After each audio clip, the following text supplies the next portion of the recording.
Today's lesson is the croissant, a French pastry with Austrian roots. Hi, everybody. I'm Roger. And I'm Mike. And we're going to be talking about food in today's program. These are kind of dessert pastries that you can have maybe with coffee or by themselves. And it's called the croissant. I'm using the American pronunciation there. Like a lot of things French, you sound really cool if you know how to say it in French. I think the French pronunciation, I don't actually know how to say it in French. Mike, you know French. How do you say this in Francais? Croissant. Croissant. Yeah, absolutely. And I guess it could be seen as a dessert pastry. It's actually more of a breakfast pastry, I believe, in France. People will grab a croissant and a café au lait or something for their breakfast. You can put, of course, some delicious French butter and some nice jam on it. It's a popular dish whether you're eating it in the morning or as an afternoon snack or even late at night. And it has a very interesting history, doesn't it, Roger? It certainly does, and that's what we're going to be doing today. We're going to be talking about the history of the croissant. It's a French pastry with Austrian roots, so I guess that tells us that it comes from Austria, which is another country in Europe, very close to Germany and Switzerland, places like that. But we'll get into that as our lesson continues. So let's continue our lesson. Let's begin by introducing this topic to you with the first paragraph. The croissant, a French pastry with Austrian roots. Who doesn't love a flaky, buttery croissant? Croissants are popular everywhere, but especially in France, where they were even named a national French product by the government. Croissants didn't actually originate in France, though. In fact, their story dates back to medieval times, when bakers in Austria started making a crescent-shaped pastry called the Kipferl. 大家好，第一部分介绍形容词 medieval， 意思是中世纪的或是中古世代的。例如 Archaeologists are excavating a medieval wall. 考古学家正在挖掘一面中世纪的墙。或者 The medieval castle is now open to the public. 那座中世纪城堡现在对外开放了。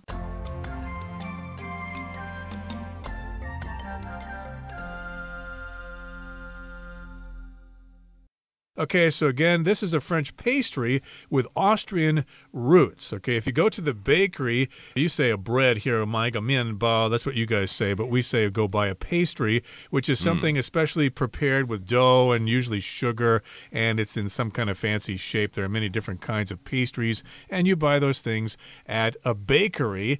And yes, this is a French pastry that has its roots in Austria. It comes from Austria. Yeah, absolutely, which is kind of surprising. It's one of those classic French dishes, the croissant, but it, of course, comes from the German part or the Austrian part. Of course, they speak German, have a lot in common with German culture. It comes from that part of Europe. You'd kind of go, really? That's completely not what I would have thought. So let's get into the article. We start off with a very interesting question to kind of get us thinking, and I think probably to get most of us who are reading along nodding our heads in agreement. Who doesn't love a flaky, buttery croissant? Yes, absolutely. I know lots of people who don't like lots of different foods, right? Certain flavors and tastes and textures might be pretty strange to some people out there. But I would say, yes, 90% of people would probably love a flaky, buttery croissant. I mean, already there in our description, we have a couple of reasons to love this food. They're flaky and they're buttery. If something's flaky, that means it's kind of dry. When you bite into it, you might make a lot of crumbs, a lot of little bits of that bread. And generally, when we use the term flaky, we're talking about something made of flour, like bread. It'll break off. It'll maybe fall onto your lap if you're not sitting at a table. Pie crust can be very flaky. Actually, sun cakes here in Taiwan that we often eat at certain times of year, those can be rather flaky too. So it's not kind of a sticky pastry. It's a dry pastry, and it kind of falls off in flakes and small, thin little layers. So it's definitely kind of a dry, slightly crumbly or flaky pastry to eat, but it's also very buttery, and I think that's what gets a lot of people. I remember watching someone making croissants on one of those cooking shows. The amount of butter that goes into them is actually quite shocking.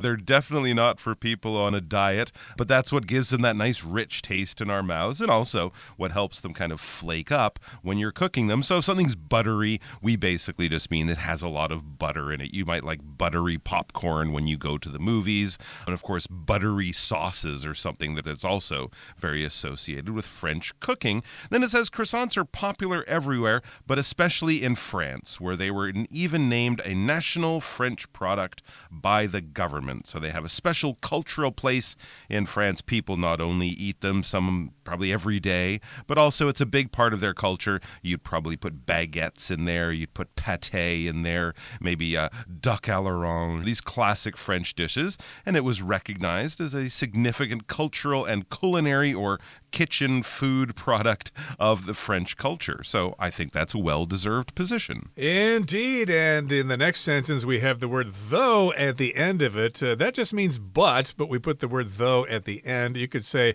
but croissants didn't actually originate in France. Or you could say croissants didn't actually originate in France, though. Okay, so it's like putting a but at the end of the sentence. Kind of like however as well, right? Yes, indeed. We don't put the word but at the end of a sentence, though. Be careful there. And here we've got the verb originate, okay? Origin is where something comes from. What is the origin of the English language, for example? But here's the verb form to originate. That just means to come from. That's where it was born. And yes, we think of croissants as being from France, but they actually did not come from France. They came from some other place. We already know, we already said it's Austria, but maybe Austria had other influences as well. There's a bit of a spoiler there in the title, isn't there? Yeah. In fact, it says, yes, their story dates back to medieval times, so going pretty far back in history, which I guess in terms of European stuff isn't too shocking. Of course, a long history in Europe, but it goes back to medieval times when bakers in Austria started making a crescent-shaped pastry called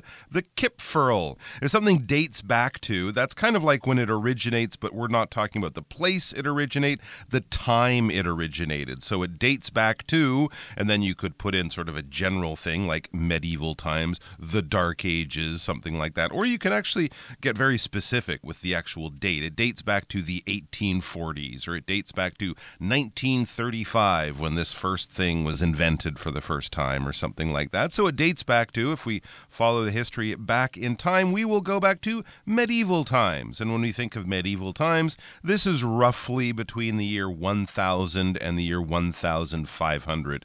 Think of knights, think of castles, think of great battles on horseback with sword and spear and lance, all that kind of stuff, before the Renaissance and after the Dark Ages, when Christianity and the written word started to sort of spread back out across Europe after the Dark Ages that, of course, followed the fall of the Roman Empire. So medieval times, knights, castles, things like that. That's when it dates back to. So 1300s, 1400s. And this is when bakers in Austria started making a crescent-shaped pastry called the Kipferl. I would love to see an original picture of a Kipferl and compare it to a croissant because it sounds very similar. It's crescent-shaped. And of course, that is one of the distinguishing features of the croissant, its unique shape. It is shaped like a crescent being basically a portion of a circle or a portion of a round shape. When we think of a moon that's changing through the first phases of the moon, that would be a crescent shape. You can see a crescent moon on the flags of many Muslim countries like Turkey. Or just think of your fingernails. When you cut your fingernails, they often end up in pretty little crescent shapes. So that's the shape, of course, of a moon and also the croissant. Yeah, I think the word croissant comes from the word crescent, so the original Latin word, which I looked up further, and it actually means to grow, which makes sense because in Spanish, the word to grow is crecer. That's just a little side note just in case you wanted to know. Like how the moon is growing. Yeah, it grows from the earlier stage or earlier phase to, half moon, full moon, and stuff like that. Okay, so let's continue talking about croissants in the next paragraph. We will listen first.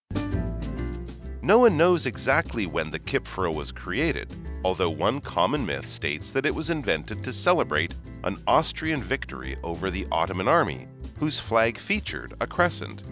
Legend also has it that the pastry was later brought to France in the late 1700s by Queen Marie Antoinette because she was missing foods from her native Austria. While an amusing story, there isn't any truth to it. It's now generally accepted that the first croissants were served by an Austrian entrepreneur named August Zang, who opened a bakery in Paris in 1838.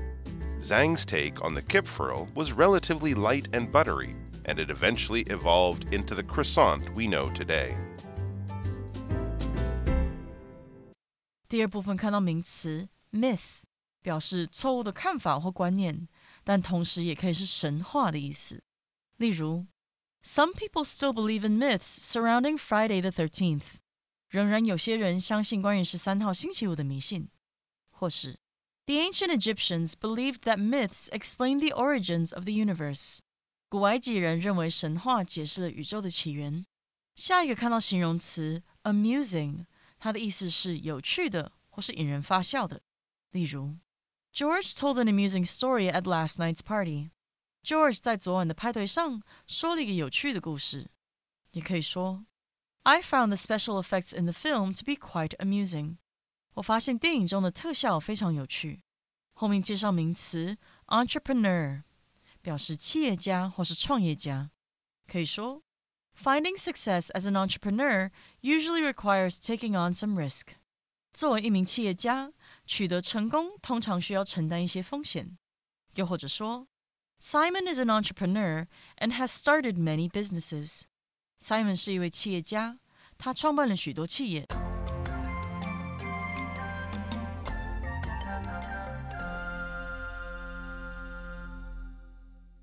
Okay, now remember we mentioned this German pastry or this Austrian pastry called the Kipferl. I hope I said that right. That was very and good. No one knows exactly when the Kipferl was created, although one common myth states that it was invented to celebrate an Austrian victory over the Ottoman army, whose flag featured a crescent. Okay, so that's one story. It's actually a myth. A myth is like an old story that we simply cannot verify. There are lots of myths around the world, like the creation myth in Roman mythology, or there are different kinds of Chinese myths like Pangu Kaitian or Ho Isha. Those are different kinds of myths in Chinese mythology, and this is a particular myth. It's a story that we can't really verify. It's probably not true, but it still sounds pretty cute. And according to the story, this particular pastry was invented to celebrate the Austrian victory over the Ottomans. Remember, the Ottomans controlled much of the Middle East up until recent times, and of course the Austrians at some point fought them. They had a battle with them. The Austrians won, and they created this pastry to celebrate.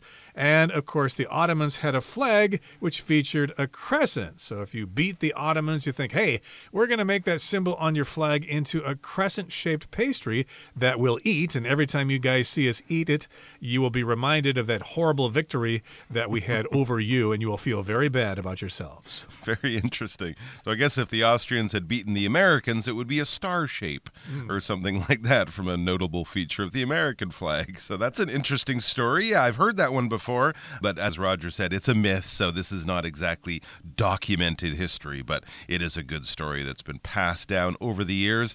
Legend also has it that the pastry was later brought to France in the late 1700s by Queen Marie Antoinette because she was missing foods from her native Austria. Aha, okay. So now we kind of get the French connection here. But again, this is a legend, a myth, a fable. These things are all kind of similar. Think of it sort of as a historical fairy tale. It might have some truth in reality and history, but there's also probably a little bit of fiction woven in there to kind of make it a more exciting or interesting story. So again, this isn't documented history. I think a lot of food history, right? It wasn't really recorded at the time it was happening. Someone makes a pastry and no one thinks to call the newspapers or the local museum or something like that. So these stories are often sort of put together after the fact. So here's another myth or a legend. It was brought to France, the croissant from Austria, in the late 1700s by the famous Queen Marie Antoinette. Let them eat cake. She, the wife of course, Louis XVI, who was the king during the French Revolution, and Queen Marie Antoinette was soon sort of disassociated with her head, I guess we could say, at the guillotine. But she was an Austrian, so there she is in France, surrounded by wonderful French food, but missing foods from home, like the croissant or the Kipferl, which she remembered eating in Austria and Vienna when she was a kid. It says, while an amusing story, there isn't any truth to it. So again, it's an interesting story, even amusing, something that kind of makes you giggle or laugh, but there isn't any truth to it. And of course, this is the other bread-related story with Marie Antoinette, right? Didn't she anger the French peasants by telling them to eat cake when they couldn't afford bread. That's also kind of a legend. And here she is connected to another pastry, the croissant from her native Austria. Interesting. Okay, so it is an amusing story. Amusing here is the adjective, just to describe something that is funny, interesting, and the verb is to amuse. Like, what do you think I am? Some kind of clown? Am I here to amuse you or something like that? But that's the verb form, to amuse. But this is amusing as the adjective. And yes, it is an interesting, funny, amusing story. Entertaining. But it says there isn't any truth to it. It's not true. It's just an interesting story that you can tell while you're eating a croissant at breakfast. Now, here in the next paragraph, it says, it's now generally accepted that the first croissants were served by an Austrian entrepreneur named August Zang, who opened a bakery in Paris way back in 1838. Okay, and Zang's take on the Kipferl, his version, his way of preparing it, was relatively light and buttery, and it eventually evolved into the croissant we know today. So he took the Kipferl and thought, I guess the French don't really like the Kipferl too much, but I'd like to sell more of these to the French. Maybe I need to change some things and make it in a way that they would like it. So his version was relatively light and buttery. It wasn't such thick bread like the Germans like to eat. The Germans seem to have really thick bread that you kind of have to chew on for a long time. And then, of course, he knew that the French like buttery flavors, so he added a lot of butter to it. And then it evolved into the croissant we know today. So to evolve just means to change slowly over a long period of time. All right, let's take a look at the final paragraph, and then we'll be back. And soon we'll all be able to take a break and have a croissant.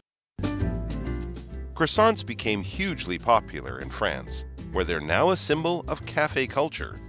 Indeed, for the French, they're more than just food. The pastry's delicate layers and rich taste make it a perfect example of French culinary art. 第三部分看到形容词 delicate， 意思是精致的、细腻的，也可以是娇嫩的的意思。例如 The display case held several delicate glass animals.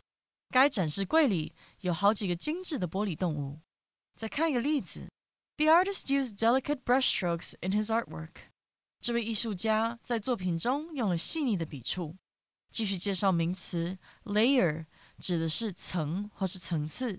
举例来说 The men drilled through many layers of rock to reach the oil in the ground. 这些人钻穿了多层岩石，才到达了地下的石油。或是 For Daisy's birthday, her mom made her a cake with 6 layers. 为了 Daisy 的生日，妈妈给她做了一个6层的蛋糕。另外补充这个字当动词时，表示把点点点分层放置或是排列。造个句子 The baker layered icing onto the cake. 烘焙师傅在蛋糕上抹上一层又一层的糖霜。或是Michelle layered her clothing to keep warm. Michelle 穿了一层又一层的衣服来保暖。最后看到形容词 culinary， 表示烹饪的或是厨房的。例如 Brian was introduced to the culinary arts by his mother. Brian 经由妈妈认识了烹饪的艺术。也可以说 The chef was famous for his unique culinary creations. 那位主厨以其独一无二的料理创作闻名。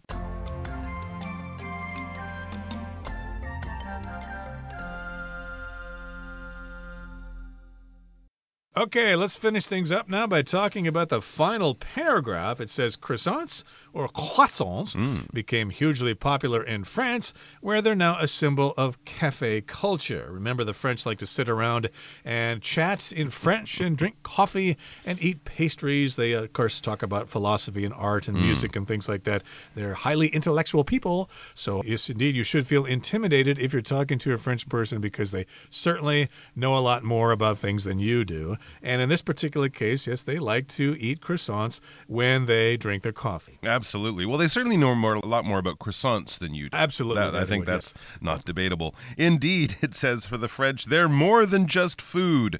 The pastry's delicate layers and rich taste make it a perfect example of French culinary art. All right, so they take their croissants seriously in France, I think is what we're learning here. They're more than just food. Well, obviously they are food, but, you know, this is kind of talking to how they're also an important part of the French culture and the pride that they take in their culinary or cooking arts. The delicate layers and the rich taste have made it a perfect example of those arts. Delicate layers, if something's delicate, well, if it's an object, we could mean it's easily broken. If something is like a small glass sculpture, you might say, oh, be careful when you clean that. It's very delicate. Even by, knocking it slightly, you could break a part of it off. But we can also use this when talking about foods that don't have a very strong or bold taste. They have kind of a light taste. A lot of Chinese pastries have kind of delicate tastes. So when you have this small cake, it might have a slight floral, a light sort of flowery taste that matches with the delicate flavors of your oolong tea or something like that. So we're not talking about very strong, spicy, salty types of flavors. We're talking about very light types of flavors, or delicate and also physically delicate. These layers, these flaky, crumbly bits that fall off the croissant when you try to bite into it, that is also part of the appeal and the sort of unique nature of this pastry. And the rich taste, all of that butter, once you get all those delicate layers in your mouth, they quickly dissolve into sort of just a nice, rich, buttery dough. And it makes it a perfect example of French culinary art.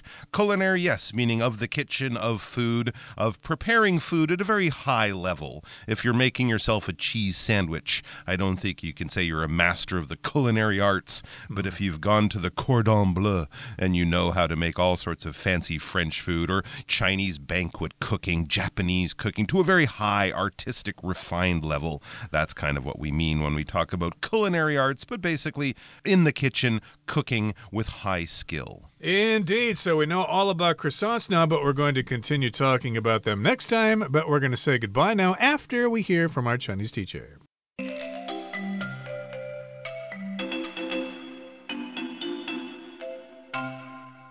各位同学大家好，我是 Hanny， 我们来看今天的文法重点。课文第二部分有一句提到，有传言18世纪末时，玛丽安东尼特皇后因为思念家乡奥地利的食物，而将这一款糕点带到了法国。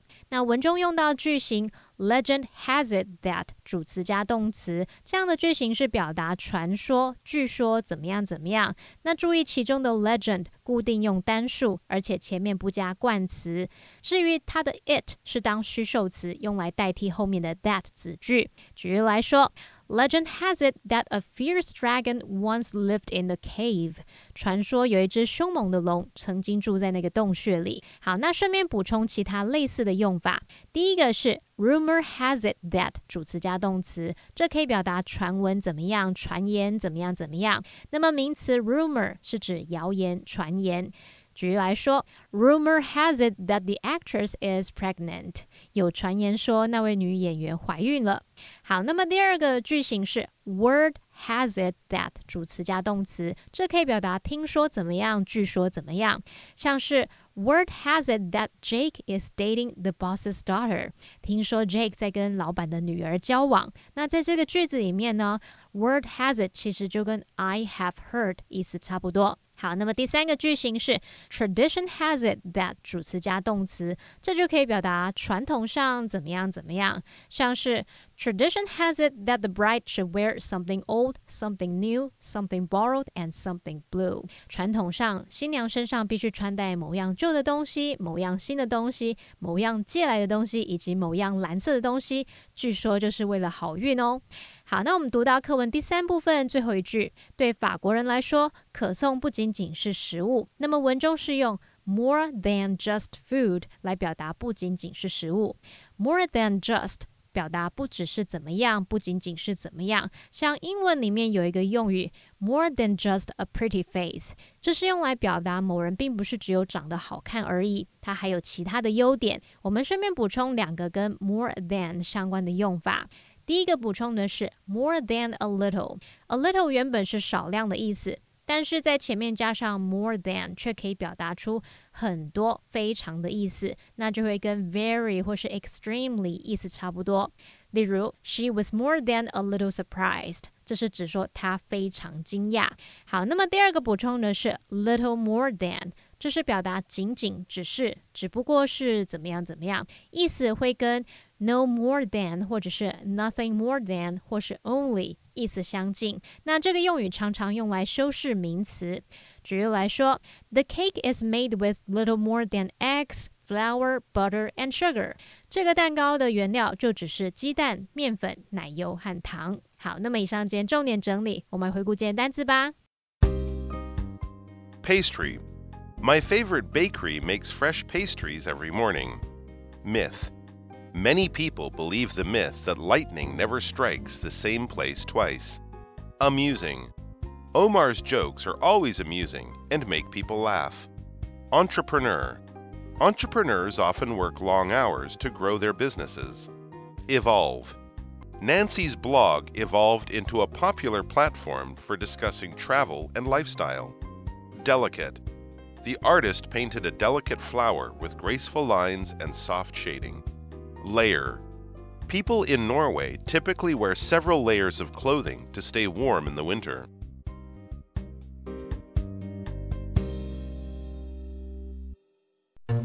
Well, that brings us to the end of another edition of our program, and please make sure you join us again next time. From all of us here, I am Roger. I am Mike. See you next time.